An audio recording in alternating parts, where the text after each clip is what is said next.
Hello friends, இன்றைக்கி நம்ம சேனலில் வீடே மணக்கிற அளவுக்கு ரொம்ப டேஸ்ட்டான மட்டன் குழம்பு எப்படி பண்ணலான்னு பார்க்கலாம் வாங்க. 1/2 கிலோ மட்டன் வாங்கி அதை நல்லா மஞ்சள் போட்டு கழுவி க்ளீன் பண்ணி எடுத்துக்கோங்க. இப்போ மட்டன் குழம்புக்கு தேவையான வெங்காயம், சின்ன வெங்காயம் எடுத்திருக்கேன் நான்.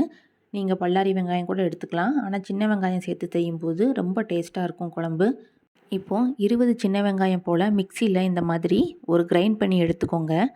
மட்டன் குழம்பு செய்ய தேவையான மசாலா பேஸ்ட் ரெடி பண்ணிடலாம். 1 டீஸ்பூன் சீரகம், 1 டீஸ்பூன் சோம்பு, 2 டீஸ்பூன் அளவு மல்லி, 4லிருந்து 5 சின்ன வெங்காயம் முழுசாக எடுத்துக்கோங்க.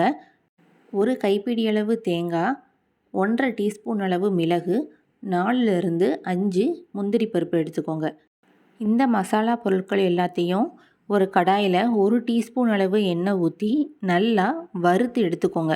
இந்த மாதிரி நல்லா வறுபட்டு வரவும் மிக்சியில் அரைச்சி எடுத்துக்கலாம் பேஸ்ட்டாக. அடுத்ததாக ஸ்டவ் ஆன் பண்ணி குக்கர் வச்சுக்கோங்க. 3 டீஸ்பூன் அளவு நல்லெண்ணெய் சேர்த்துக்கோங்க.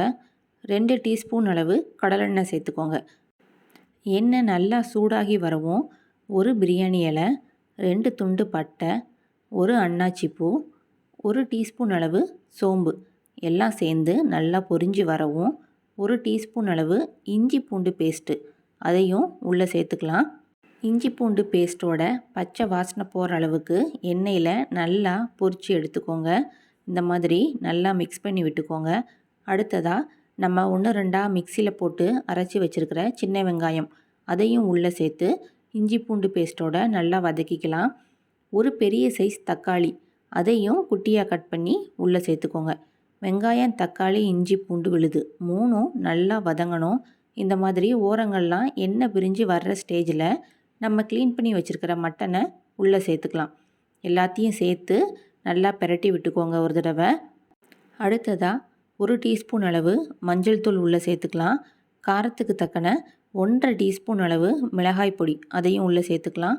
3 டீஸ்பூன் அளவு மல்லித்தூள் எல்லாத்தையும் சேர்த்து மட்டனோட நல்லா மிக்ஸ் பண்ணி விட்டுக்கோங்க. எல்லா பக்கமும் மசாலா நல்லா ஒட்டி இந்த மாதிரி இருக்கணும். இப்போது மட்டன் குழம்புக்கு தேவையான உப்பும் இப்போமே நம்ம சேர்த்துக்கலாம். எல்லாத்தையும் சேர்த்து ஒரு தடவை மிக்ஸ் பண்ணி விட்டுட்டு நம்ம வறுத்து அரைச்சி வச்சுருந்த அந்த மசாலா பேஸ்ட்டை இப்போ நம்ம உள்ளே சேர்த்துக்கலாம். 1 டம்ளர் அளவு தண்ணி ஊற்றி மிக்ஸி ஜாரில் கழுவி அந்த மாதிரி உள்ளே சேர்த்துக்கோங்க. குக்கரை மூடி போட்டு விசில் வச்சுக்கோங்க. 4லிருந்து 5 விசில் அளவு மட்டன் வேகிறதுக்கு எடுத்துக்கும். 5 விசில் வரவும் ஆஃப் பண்ணிவிட்டு வேறு ஒரு பாத்திரத்தில் கிரேவியை மாற்றி 5 நிமிஷம் சிம்லேயே வச்சுருங்க. கருவேப்பிலை, கொத்தமல்லி இந்த ஸ்டேஜில் சேர்த்துக்கோங்க. சிம்லேயே வைக்கிறதுனால ஓரங்கள்லாம் எண்ணெய் பிரிஞ்சு வரும். பாருங்கள், ரொம்ப டேஸ்ட்டான மட்டன் கிரேவி ரெடி ஆயிடுச்சு. வழக்கமாக செய்கிற மட்டன் குழம்பு மாதிரி இல்லாமல் இந்த மாதிரி அரைச்சி வச்சு செஞ்சு பாருங்கள் ஒரு தடவை. ரொம்ப டிஃப்ரெண்ட்டாக சூப்பராக இருக்கும். நீங்களும் இதே மாதிரி வீட்டில் கண்டிப்பாக செஞ்சு பாருங்கள். செஞ்சு பார்த்துட்டு எப்படி இருந்துச்சுன்னு கமெண்ட் பாக்ஸில் கமெண்ட் பண்ணுங்கள். மறக்காமல் நம்ம சேனலையும் சப்ஸ்கிரைப் பண்ணிடுங்க. பக்கத்தில் இருக்கிற பெல் பட்டனையும் ப்ரெஸ் பண்ணிடுங்க. தேங்க்யூ.